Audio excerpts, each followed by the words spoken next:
Greetings, everyone. I hope you're doing well. Boy, what a difference a day makes up here in the mountains in the springtime. Yesterday, it's warm. I'm wearing a short sleeve shirt, but I'm battling swarm after swarm of gnats flying around my head. They're trying to dive bomb down my ear canals, fly at my nose, and go into my eyeballs. And the same thing for Captain and Castell. All three of us are miserable.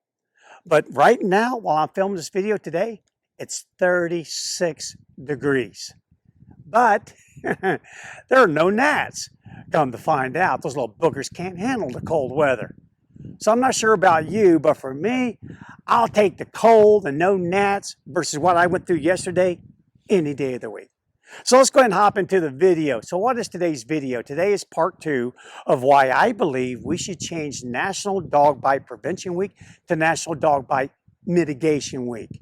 And in my first video, I gave many reasons why I feel that way. And the biggest one is that because aggression is inherent to your dog's psychological and genetic makeup, it's the glue that holds social societies together.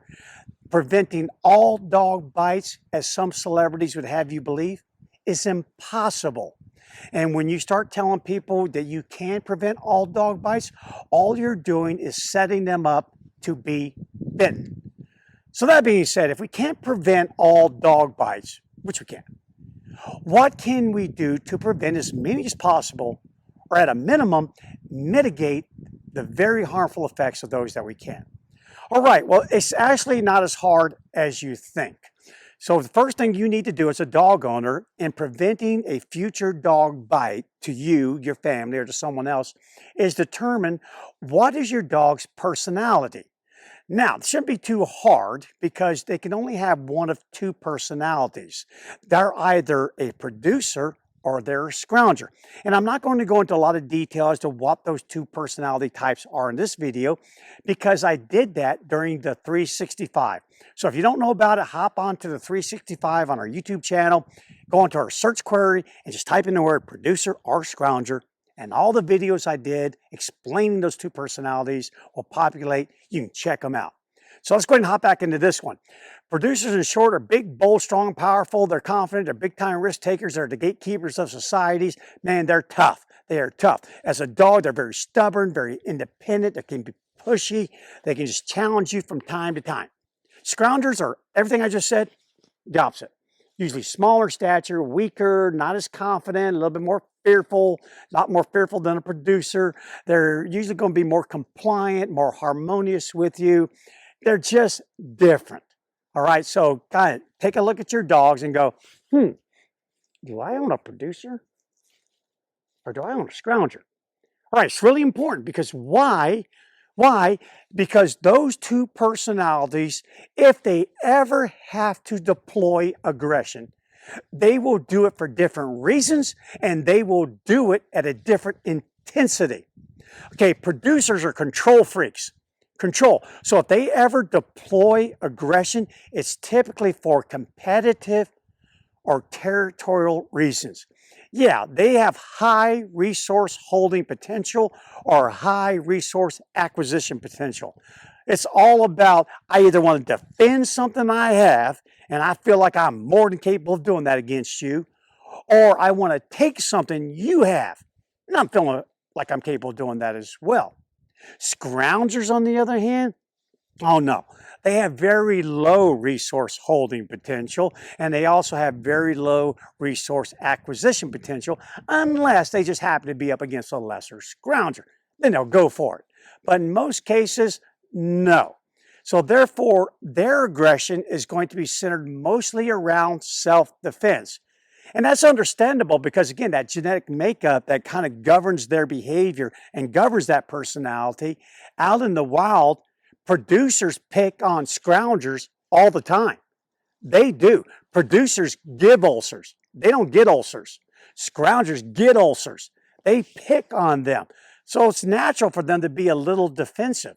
So you could own a defensive little scrounger or you could own a big old I give ulcers producer.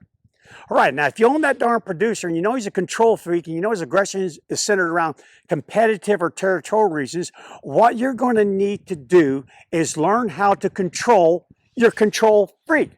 So that's where training comes in big time. And you're training, and you teach a lot of things to a dog. But man, I've owned producers. I own a couple of them right now. When I own producers, I teach what I call de-escalation commands. These are commands that should I walk up one day to my big old producer and he's got something in his mouth, I'm going, oh God, you can't have that. I need that back.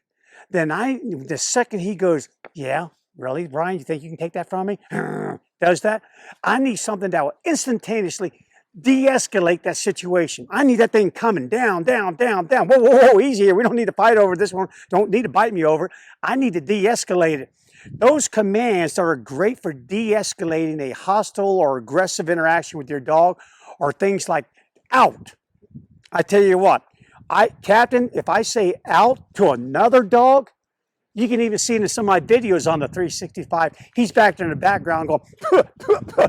He's spitting out air. He doesn't have anything because I trained it like a reflex. A reflex. So out or drop it, whatever command you want to use, that means whatever you have in your mouth, spit it out right now without even thinking about it. You need to train that. You also need to train leave it. Leave is a good preemptive. You see your dog going for something and you know they're about to go for that thing, leave it. Leave it right now. We're not even going there. I'm not going to even get to out because you're not going to pick it up in the first place. Another great command is down. Yeah, make anything lay down, and two things happen right off the bat. From a physiological standpoint, the heart starts to slow down. When the heart slows down, it drags everything down with it, including the physiological stress response. In other words, if I was climbing up my arousal column, I start dropping down out of my arousal column. I start getting calmer. And then from a psychological point of view, hey, when you're on the ground looking up at someone else, kind of think that someone else is in control. So again, down is a powerful, powerful command. If I can make you lie down, then there should be no doubt in your mind that between the two of us, if we're going to get into a war over this particular object or food or what have you, I'm going to win it. And then the last command is come. Gotta have come. I had to have come no matter what. But when you own a producer, remember, their aggression is usually deployed for competitive or territorial reasons. So they're going to lead the charge to repel the neighbor that's coming over to visit, the delivery person, whoever it happens to be. They will lead the charge. And if one day that door ever gives way or that gate gets left open and your dog is on its way to that delivery person, then you want to be able to immediately de-escalate that by saying, come. Have them stop, turn around, and come back to you. When they arrive back to you, you need them thinking, was I doing something? Yeah, you need to train de-escalation behaviors like they're an instinct, like a reflex. So if you own a producer, get busy. Get to training those. No nonsense. Hey, when I say out, you drop it. When I say leave it, don't you even go for it. When I say lay down, you need to hit the deck. And when I say come, you need to slam on the brakes and do a U-turn and come right back here to me. Guys, this is serious. Yes, you can use all sorts of petting, ball, treat, whatever you want to do, but they have to do it. So get busy doing it.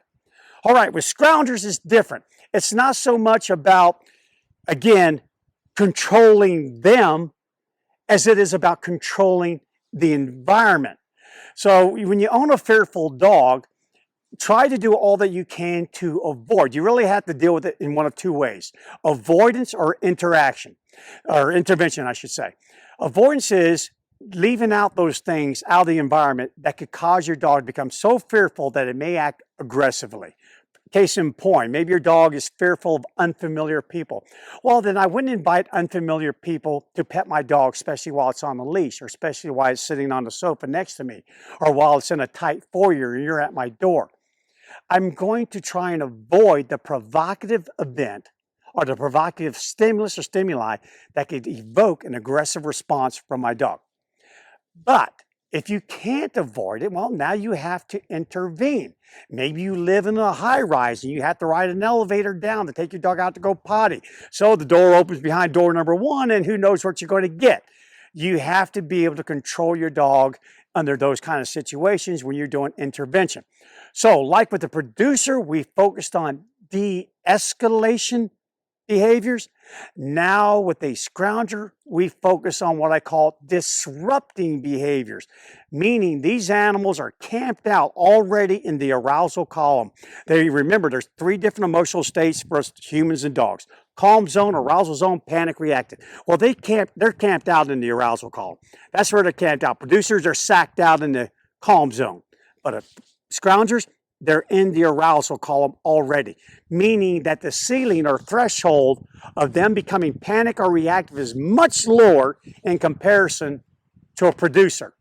So you got to be ready to disrupt that thing in a real heartbeat and get after it really quickly. So what are some commands that you can use to disrupt the aggression on the part of a scrounger? One is quiet. Make them be quiet. Why quiet? Because quiet creates the calming. It causes the animal to immediately start to calm down. All this barking will drive your dog up the arousal column, not to mention the fact that if I'm barking at someone or something and that someone or something happens to go away, well, then I am now reinforced. My barking caused that outcome. I was at the window going, rawr, rawr, rawr, rawr, rawr, and that person walked right by and they just disappeared. And that can cause your dog to bark more and more and more, getting all that reinforcement. Because remember, it's trying to control the environment. It's trying to keep safety, and distance is safety. So go away from me. Go wherever you're going, just go. So they bark, but unfortunately, barking has been shown to drive an animal straight up the arousal column. They can lose a tremendous amount of weight. It causes a ton of stress, and pathological stress leads to all sorts of horrible things that can happen to your dog and its brain, leading to eventually to brain dysfunction. And now, once that happens, we're down this darn little spiral, death spiral in the rabbit hole, and we don't even want to go there. Okay, another command that you should teach for disrupting is switch. So you're walking your little scrounger on your left side and someone's coming and you glance down and there you go. You're already seeing your dog going through anti-predatory behaviors. The ears are coming back, the eyes are getting a little wider. Yeah, you can tell, oh no, my dog perceives that approaching person or that approaching dog as a possible threat. Well, remember, distance equals safety. More distance, more safety. So at a minimum, teach your dog, switch, go to this side of my body. Now, you're over here, further away from that potential threat. Okay, not a great distance, but some distance. 10% of something is better than 100% of nothing. But on a bigger hand too, guess what? I'm between you and that. Scroungers, even though they get picked on by producers, they kind of have like one of those Stockholm syndrome type situations where, you know, you pick on me all the time, but I love having you around because you can protect me. You can protect me. So make sure that when you park your dog over here, you do that very thing. Hey, how are you doing? Don't let that dog, if it's on a retractable leash, dive in here on top of your dog. And again, don't let these people stop and try and pet your dog. Take control. I got it here, buddy. Stand down, my little scrounger dog. I love you to death, dude, but I got it. Brian's got it right here. You just watch me. I'll take care of that. Okay, so quiet and switch. Down is also important. Just like it was for a producer, it is for a scrounger. Teach them to lie down. Why? I immediately evoke a physiological response. Heart rate slows down. The second heart rate slows down. The arousal column comes down. Oxygen goes down. Yeah, everything goes with the good old ticker. When the ticker ticks slow, everything goes slow with it. So it has a physiological effect of slowing my dog down. But also that approaching person and dog, if they happen to have been a little worried about your scrounger over here, well, when they see you stop and your dog lies down, what are they going to think? Well, hey, that dude's got great control over that dog, great command over that dog. And what's his dog going to think? All right, well, if that thing is laying down, can't be a threat to me. After all, they kind of understand that if you want to attack me, then you need to get on your feet. Anything lying down, I'm over it. I got control, not that thing. So calmness begets calmness. It makes them calm, which then helps make your dog calm. And also just takes your dog out of the situation right then and there. You're just a hairy rug on the sidewalk at this moment. And again, I'm just using these as examples. You can do these downs and quiet and switch inside your household, just about anywhere. All right, and then finally, for them, I love place and I love stay. I love for any dog. I don't care if they're a producer or a scrounger, but man, you have to have it if you own a scrounger. Because when people walk in your home and your dog has shown in the past that it's fearful of unfamiliar people, then when they walk into your home, I want them saying, dang, that's a nice dog you have over there, over there. Because your little scrounger is going to be going, oh, geez, thank God they're over there. They're over there. Yeah, you got to have place to stay. And another reason why I want you to train that is there are times in which you should just put all your dogs up. Put your scrounger up, go put your producer up, get them out of the scene. It could be because there's alcohol involved in a party. There could be little children, a host of reasons. But when you feel like you're able to control the situation, then I need your scrounger to be out, because the only way it's going to learn that these people or this provocative stimulus is not a threat is being immersed in the environment in which the threat occupies. They just need to be able to do it from a distance. A distance. Hey, man, you stay over there. I'm good. I'm good. We're good right here, right? Yeah, good. We're best friends right here. Okay, now you come approach me like this. No, we're not best friends anymore. We're not that close, okay? Place and stay, guys. Place and stay. I need scroungers being out. Place and stay.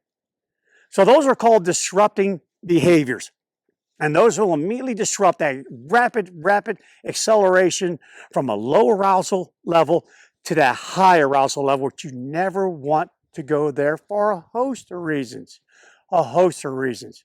Okay, and then one last thing for scroungers, just real quick, and I'm not going to go into big detail on this because it would just take about several videos to cover it, but also in conjunction with your disruption type training, you can also add some chemicals to them to kind of help them out. It's not bad, no different than you having a beer on occasion or a glass of wine. You can use CBD, cannabidiol. It's one of the extracts from hemp. The other one is tetrahydrocannabinol. You don't want to give that to your dog because there's no telling what they'll perceive that thing is walking through your door. But cannabidiol will stimulate the parasympathetic nervous system, and it acts like a chemical down. Your dog just starts to drop down, down, down. Heart rate comes down. So that's a good little thing to add during situations which you're thinking, oh gosh, I got to have someone come over. My little scrounger might be afraid. Because again, these are the dogs that are going to bite out of fear. They're going to bite for those reasons, not to try control a resource. And then for the dogs who have serious issues, then we have to start getting into more serious medications. And those could be anything from antidepressants to achieve a global lessening of anxiety, kind of chemically drive the animal down into the calm zone. Also, you can use everything from pain medications to alpha agonists to serotonin agonists, reuptake inhibitors, all sorts of things out there, guys. So look into that and just know it is an option. Okay, so all that being said, the reason why I want to change from National Dog Bite Prevention Week to National Dog Bite Mitigation Week is because we can't prevent all bites. We shouldn't even give that as a thought. We shouldn't even plant that seed in someone's head. We should expect the possibility that our dogs could bite us or anyone else and not think that aggression or that possibility is the exception to the rule, because it is the rule. It's not any exception to it. And by having that, we bring more awareness to the fact that aggression is inherent in our dogs. And it's not something that we're afraid of. We just know it. And when we know it, we kind of look for it. And the more we look for it, then we take steps to make sure that in case we ever encounter it, we can deal with it. And by doing that, that's how we lower the number of dog bites that occur in this country. Not by sticking our heads in the sand or falling for somebody who probably doesn't even own a dog, but is very good in front of a camera, telling you that you can prevent all dog bites. Because you can't. It's why 5 million per year. Okay, 5 million per year for 26 years.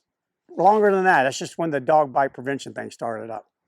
So guys, get it done. Figure out, do you own a producer, do you own a scrounger? And if you own a producer, it's about controlling the dog. If you own a scrounger, it's about controlling the environment. When you can't control the environment for a scrounger, then you have to do intervention, which means you need to train disrupting behaviors. For producers, we need to train de-escalation behaviors.